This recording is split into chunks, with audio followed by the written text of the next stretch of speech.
This new course on a constitutional law of India as per UGC NAT syllabus, and now this will be a course that will mostly cover to the area mentioned in the UGC NAT syllabus, and if you are opted law as optional.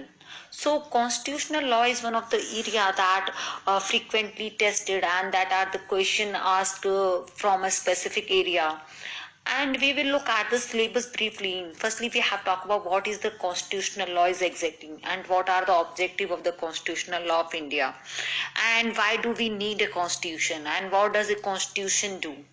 Now, in this course, we will discuss all the aspects of the topic or the area that will related to the constitutional framework or the constitutional law of India, and that will helpful for the law student. And if you are in a law school or any other competitive examination such as UPSC, judiciary, CLAT, and this course extremely helpful for you.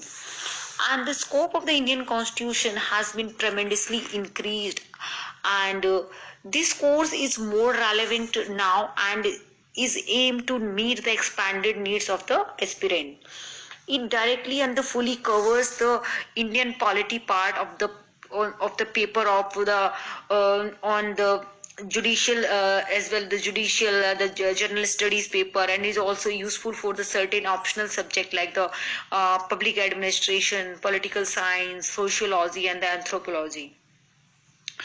And now move to the objective of this course. And this course is created or the structure keeping in mind the legal nuances in relation to the constitution, and this course is aims to cover in brief the complex concept of the constitution. And upon the completion of this course, the student will able to understand the purpose of the constitutional framework, and the student will able to apply these concepts in the practical cases. Now we can talk about the targeted audiences, and the target audience is UGC NAT aspirant specifically, and the law student, a CLAT, and the judicial service aspirant, and the UPSC aspirants. Now the topics to be covered in this course: the preamble of the constitution, fundamental rights, and the directive principle of the state policy, and the fundamental duties, writs types and scope. Now we can talk about the what is the constitutional law. The constitutional law is the foundation of all law in the specific jurisdiction, and also known as the supreme law of the land, and it establishes the governmental authority and power as well as the limitation and the grants of a right. And the Indian constitution is unique in its content and the spirit, and though they borrowed from the almost every constitution of the world. And the constitution of India has several silent features that distinguish it from the constitution of the other countries. And the silent feature is a lengthiest written constitution basically, and the the Constitution of India is the lengthiest of all the written constitution of the world, and it is very comprehensive and the elaborate and the detailed document, and drawn from the various sources. That the Constitution of India has borrowed most of its provision from the constitution of various other countries, as well as the from the Government of India Act 1935, and the blend of the rigidity and the flexibility. The Constitution of India, the a rigid constitution is one that requires the special procedures for its amendment, as for example the American Constitution, and the flexible constitution on other side is that can be amended in the same manner as the ordinary laws are made. Example like the British Constitution. Federal system with unitary bias. The constitution is established a federal system of government, like it contains all usual features like that: two government system, division of power between central and the state, a written constitution and the supremacy of the constitution, rigidity of the constitution and the independent judiciary, you can say, and the bicameralism of the legislature, and the parliamentary form of government. The system, rather than the American presidential system, we can borrow from the British parliamentary system, and the integrated and the independent judiciary. And the Indian Constitution establishes a judicial system that is integrated as well as the independent, and the Supreme Court is the apex court of the country. And now we can talk about the preamble of the Constitution.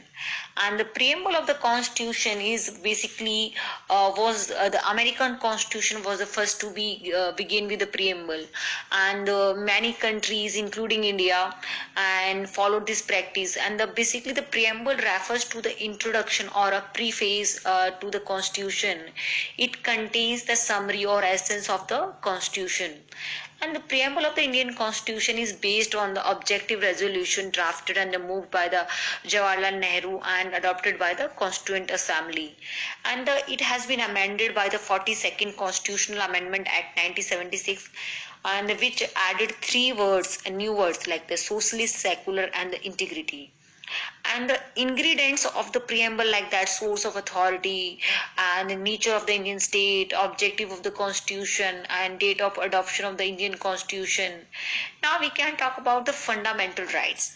And the part 3 of the Constitution of India um, guarantees six fundamental rights to all the citizens, basically the right to equality, right to freedom, right against exploitation, and right to freedom of religion, and the cultural and the educational right, and right to constitutional remedies.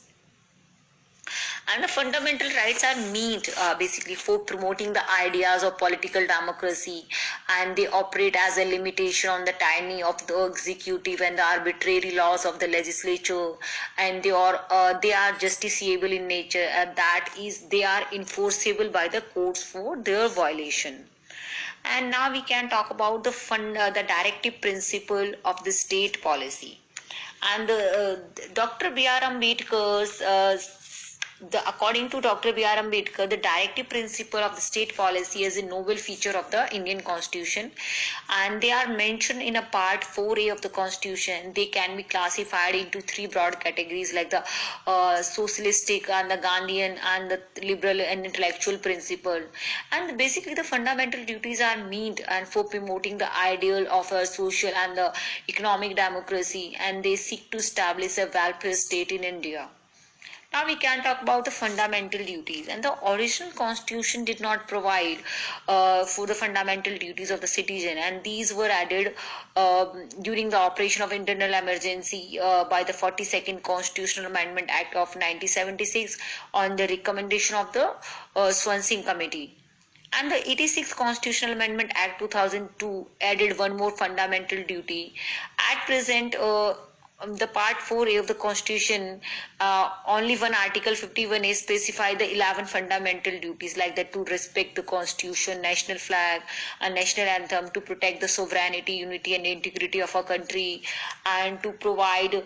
To promote the spirit of the common brotherhood and amongst all the people, and to preserve the rich heritage of all our composite culture, so on. And the fundamental duties basically serve as a reminder to citizens that while enjoying their right, and they have also to quite conscious of the duties they owe to their country and their society and to their fellow citizen.